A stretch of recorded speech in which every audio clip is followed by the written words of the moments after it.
Self ഇൻവെസ്റ്റ്മെന്റിൽ പ്രധാനമായും നമ്മൾ നടത്തേണ്ട 10 കാര്യങ്ങളാണ് ഇന്നത്തെ ടോപ്പിക്. ഒന്ന്, നമ്മൾ അറിവിൽ നിക്ഷേപിക്കുക. നിങ്ങൾ നേടുന്ന ഓരോ പുതിയ അറിവും ജീവിതകാലം മുഴുവൻ നിങ്ങളെ മുന്നോട്ട് നയിക്കും. നമ്മുടെ അറിവിലാണ് നമ്മൾ ആദ്യം നിക്ഷേപിക്കേണ്ടത്. പുതിയ പുതിയ കാര്യങ്ങൾ പഠിച്ചെടുക്കുക, പുതിയ സാധ്യതകൾ മനസ്സിലാക്കുക, പുതിയ അവസരങ്ങൾ കണ്ടുപഠിക്കുക, പുതിയ ലക്ഷ്യസ്ഥാനത്തിലേക്ക് എത്താനും പുതിയ മേഖലയിലേക്ക് എത്താനും ഒക്കെ ഈ ഇൻവെസ്റ്റ്മെന്റ് നമ്മളെ സഹായിക്കും എന്നുള്ളതാണ്. ഇനി രണ്ടാമതായിട്ട് നമ്മുടെ കഴിവുകൾ നമ്മൾ വികസിപ്പിച്ചെടുക്കാൻ ശ്രമിക്കുക. പുതിയ സ്കില്ലുകൾ പഠിച്ചെടുക്കുന്നത് നമ്മുടെ തൊഴിൽ, നമ്മുടെ ബിസിനസ്, നമ്മുടെ ജീവിതം എല്ലാം വളരാൻ സഹായിക്കും. നമ്മുടെ സ്കില്ലിൽ, നമ്മുടെ കഴിവുകളിൽ ഇൻവെസ്റ്റ് ചെയ്യാൻ വേണ്ടിയിട്ട് നമ്മൾ ശ്രമിക്കുക.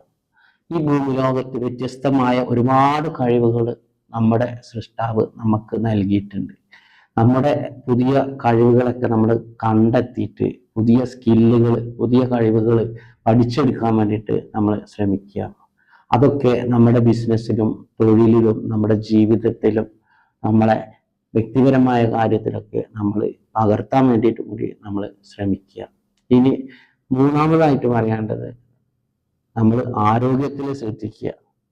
പ്രധാനമായും ശ്രദ്ധിക്കേണ്ട ഒരു കാര്യമാണത്.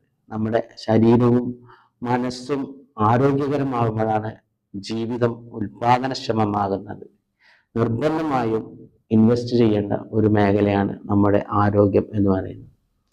നല്ല ഭക്ഷണങ്ങൾ നമ്മൾ കഴിക്കുക, അതുപോലെ ഡയറ്റ്, നല്ല ഉറക്കം, എക്സസൈസുകൾ, വർക്കൗട്ടുകൾ, ഇതൊക്കെ നമ്മൾ ശീലമാക്കുക. ഇനി നാലാമത്, വായന നമ്മൾ ശീലിക്കുക. നല്ല പുസ്തകങ്ങൾ നമ്മളെ നല്ല ചിന്തകളിലേക്ക് നയിപ്പിക്കും എന്നുള്ളതാണ്. അത് സ്വയം വളർച്ചയുടെ ശക്തമായ ഒരു മാർഗം കൂടിയാണ്. നല്ല പുസ്തകങ്ങൾ വായിക്കാൻ ശ്രമിക്കുക. വായനക്ക് വേണ്ടിയിട്ട് നമ്മൾ കുറച്ച് സമയം തന്നെ മാറ്റിവെക്കുക. നമുക്ക് പ്രചോദനം നൽകുന്ന, നമുക്ക് വളർച്ച നൽകുന്ന, നമ്മളെ കൂടുതൽ ഉത്തേജിപ്പിക്കുന്ന, നമ്മുടെ കഴിവുകൾ വളർത്തിയെടുക്കാൻ പറ്റുന്ന നല്ല പുസ്തകങ്ങൾ സ്ഥിരമായിട്ട് നമ്മൾ വായിക്കാൻ വേണ്ടിയിട്ട് ശ്രമിക്കുക. അതിന് നമ്മൾ സമയം കണ്ടെത്തുക. ഇനി അഞ്ചാമതായിട്ട് നമ്മളെ സമയത്തെ വിലമതിക്കുക എന്നുള്ളതാണ്. സമയം നിക്ഷേപം എന്ന പോലെ നമ്മൾ കാണുക. അതിനെ ശരിയായ രീതിയിൽ ഉപയോഗിക്കുന്നത് വളർച്ചയുടെ താക്കോലാണ്.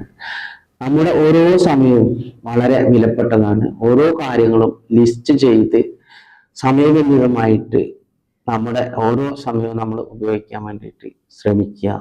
ഇനി ആറാമതായിട്ട് കമ്മ്യൂണിക്കേഷൻസ് സ്കിൽ മെച്ചപ്പെടുത്തുക. വ്യക്തിപരമായ വ്യക്തമായ ആശയവിനിമയം നമ്മുടെ ജീവിതത്തിലെ എല്ലാ മേഖലകളിലും വിജയം നേടാൻ നമുക്ക് സഹായിക്കും എന്നുള്ളതാണ്. നമ്മുടെ ബന്ധങ്ങൾ കൂട്ടിച്ചേർക്കുക, നമ്മുടെ സുഹൃത്ത് ബന്ധങ്ങൾ, റിലേഷൻസ്, നമ്മുടെ കസ്റ്റമറായിട്ടുള്ള ബന്ധങ്ങളൊക്കെ നമ്മൾ എപ്പോഴും ദൃഢപ്പെടുത്താൻ വേണ്ടിയിട്ട് നമ്മൾ ശ്രമിക്കുക. ഇനി ഏഴാമതായിട്ട് നമ്മുടെ ലക്ഷ്യങ്ങൾ നിശ്ചയിക്കുക. ഗോൾ സെറ്റിങ്സ് എന്ന് പറയുന്നത്, വ്യക്തമായ ലക്ഷ്യങ്ങളുണ്ടെങ്കിൽ നിങ്ങളുടെ നിക്ഷേപവും ലക്ഷ്യപരമായിട്ട് തന്നെ പോകും എന്നുള്ളതാണ്. ഇനി എട്ടാമത്തെ കാര്യം, നമ്മുടെ സാമ്പത്തിക ബോധം വളർത്തുക. പണം കൈകാര്യം ചെയ്യുന്നതിൽ നമ്മൾ ബോധവാനാകുക. അത് നമ്മുടെ നിക്ഷേപത്തിന്റെ ഒരു ഭാഗം കൂടിയാണ്. ആവശ്യമായ കാര്യങ്ങൾക്ക് മാത്രം നമ്മൾ പണം ചെലവഴിക്കുക. ആവശ്യം, അത്യാവശ്യം, അനാവശ്യം എന്നിങ്ങനെ കാറ്റഗറി തിരിച്ചിട്ട് നമ്മൾ എന്തിനാണോ പ്രയോറിറ്റി കൊടുക്കേണ്ടത് അതിനനുസരിച്ചിട്ട് നമ്മൾ പണം ഉപയോഗിക്കാൻ വേണ്ടിയിട്ട് ശ്രമിക്കുക. ഇനി ഒൻപതാമത്തെ കാര്യം, നമ്മുടെ മൈൻഡ് സെറ്റ് വികസിപ്പിക്കുക എന്നുള്ളതാണ്. പഠിക്കാനും വളരാനും തയ്യാറായ മനോഭാവം നമ്മുടെ ജീവിതത്തിൽ എല്ലാ വിജയങ്ങൾക്കും അടിസ്ഥാനമാണ് എന്നുള്ളതാണ്. മൈൻഡ് സെറ്റ് വികസിപ്പിക്കുക എന്ന് പറഞ്ഞാൽ നമ്മൾ ഒരു ഹാപ്പി ആയിട്ടുള്ള കാര്യങ്ങളൊക്കെ ചെയ്യുക, ഇടയ്ക്കിടയ്ക്ക് ഓരോ യാത്രകൾ പോവുക, നല്ല കൂട്ടുകാരോടൊപ്പം നമ്മൾ കുറച്ച് സമയം ചെലവഴിക്കുക.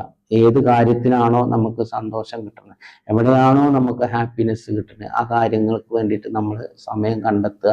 അതൊക്കെ നമ്മുടെ ഒരു വിജയത്തിന് അടിസ്ഥാനമാണ് എന്നുള്ളത്. ഇനി പത്താമത്തെ കാര്യം, ദീർഘകാല പ്രതിഫലം. സ്വയം നിക്ഷേപത്തിന്റെ ഫലം അത് നമുക്ക് ഉടൻ കാണാനാകില്ലെങ്കിലും അതിന്റെ പ്രയോജനം എന്ന് പറയുന്നത് നമ്മുടെ ജീവിതകാലം മുഴുവൻ നമുക്ക് ലഭിക്കുന്നുള്ളത് അല്ലേ. നമുക്കൊരു ഇൻവെസ്റ്റ്മെന്റ് എന്ന് പറയുമ്പോൾ ദീർഘകാലത്തേക്കുള്ള ഒരു പ്രതിഫലമൊക്കെ നമ്മൾ ഉണ്ടാക്കിയെടുക്കുക, നമ്മളൊരു വരുമാനം ഉണ്ടാക്കിയെടുക്കുക.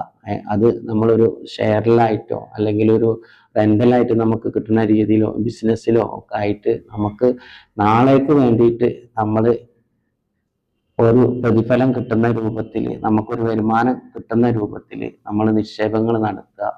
അതിനു വേണ്ടിയിട്ട് നമ്മൾ നല്ല കാലത്ത് നമ്മൾ ജോലി ചെയ്യുന്ന സമയത്ത് നമ്മൾ കുറച്ച് സമ്പാദ്യം അതിനു വേണ്ടിയിട്ട് നമ്മൾ മാറ്റിവെക്കുക.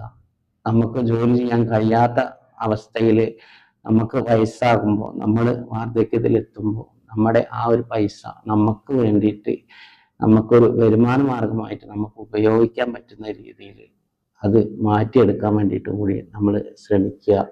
അപ്പോൾ ഈ 10 കാര്യങ്ങൾ നിങ്ങൾ നിങ്ങളുടെ ജീവിതത്തിൽ അപ്ലൈ ചെയ്യുകയാണെന്നുണ്ടെന്നുണ്ടെങ്കിൽ, അത് നിങ്ങളുടെ ജീവിതത്തിൽ നിങ്ങൾ നിക്ഷേപിക്കുകയാണെന്നുണ്ടെങ്കിൽ അത് വലിയൊരു നിക്ഷേപമാണ്.